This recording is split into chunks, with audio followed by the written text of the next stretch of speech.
અને હવે અન્ય એક મહત્વના સમાચાર સામે આવી રહ્યા છે। રાજકોટથી સૌથી મોટા સમાચાર બ્રેકિંગ ન્યૂઝ મળી રહ્યા છે, જ્યાં ખુલ્લેઆમ દેશી દારૂના વેપલાનો પર્દાફાશ થયો છે।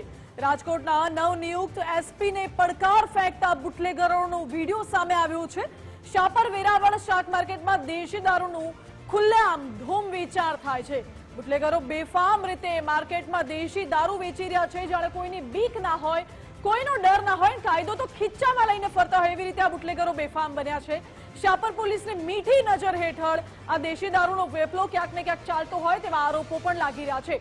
ઇન્ડસ્ટ્રીયલ વિસ્તાર છે, જ્યાં બુટલેગરો બેફામ પડે દારૂનું વેચાણ કરી રહ્યા છે અને આસપાસના લોકો જાણે કે દારૂની મહેફિલમાં ઉમટ્યા હોય તે પ્રકારે ત્યાં દારૂની મહેફિલ માણી રહ્યા હોય તેવા દ્રશ્યો પણ સામે આવ્યા છે। સવાલ એટલા માટે જ ઉઠી રહ્યા છે, કોની રહેમ નજર હેઠળ આ બુટલેગરો બેફામ બને છે? કારણ કે ક્યાંક ને ક્યાંક પોલીસની મીઠી નજર હોય તેવું લાગી રહ્યું છે, તેવા આક્ષેપો થઈ રહ્યા છે। બુટલેગરને શું કોઈ કહેવા વાળું હવે રહ્યું નથી કે કેમ, તે પણ સવાલ છે। શા માટે કોઈ જ નક્કર કાર્યવાહી કરવામાં નથી આવતી?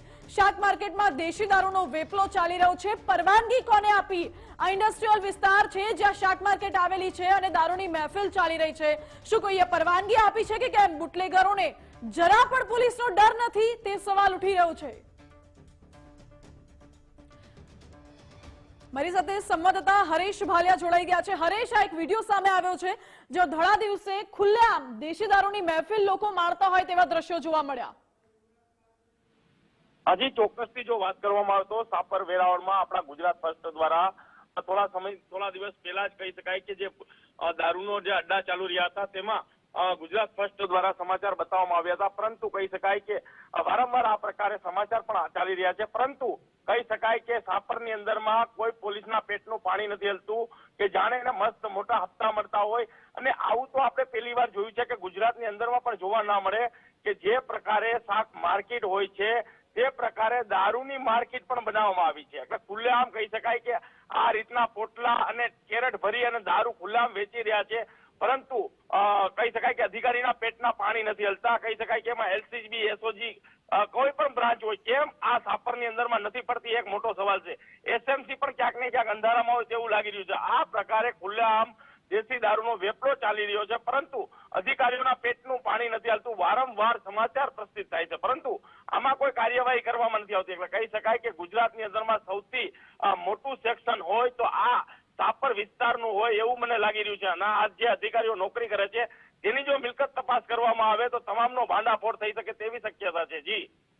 જી હરેશ, આભાર આપનો। એટલે આ જે દ્રશ્યો આવ્યા છે તે પોલીસને ખુલ્લો પડકાર ફેંકી રહ્યા હોય તે પ્રકારના દ્રશ્યો છે। મારી સાથે રહીમ લાખાણી લાઈવ જોડાઈ ગયા છે, સંવાદદાતા રહીમ। રાજકોટના નવનિયુક્ત એસપી છે, એસપીને બુટલેગરો ખુલ્લો પડકાર ફેંકી રહ્યા છે।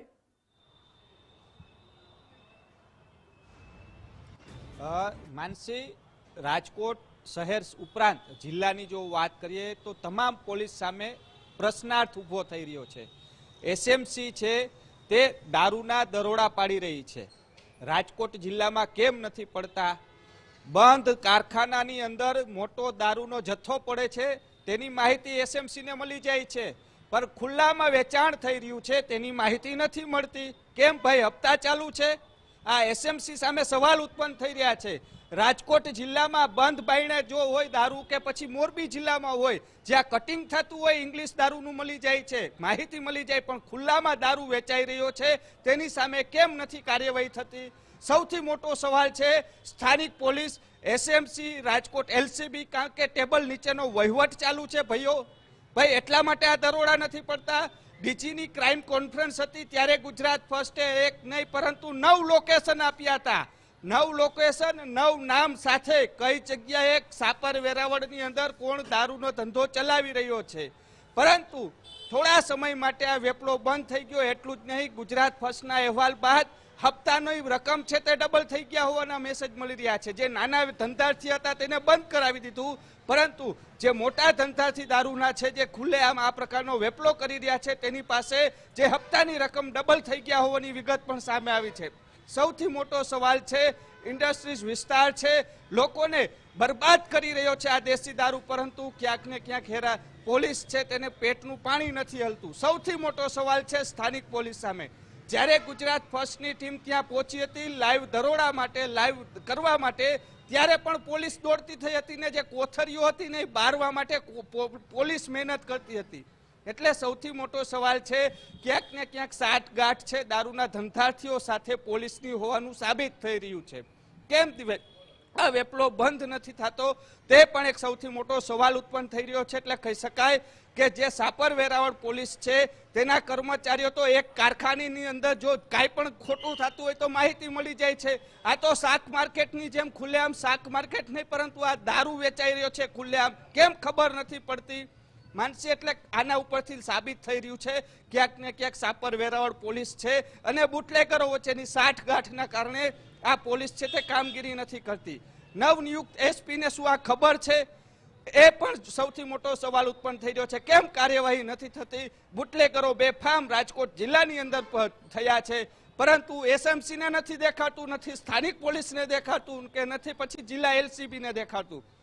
એટલે ક્યાંક ને ક્યાંક વહીવટ થતો હોય છે. બંધ બાયણાની માહિતી બધી જ પોલીસ કર્મચારીઓને ખબર પડી જાય છે, પરંતુ ખુલ્લેઆમ વેચાતા દારૂની માહિતી કેમ નથી મળતી? એક પ્રશ્નાર્થ થઈ રહ્યો છે. જી રાયન, બિલકુલ આભાર આપનો.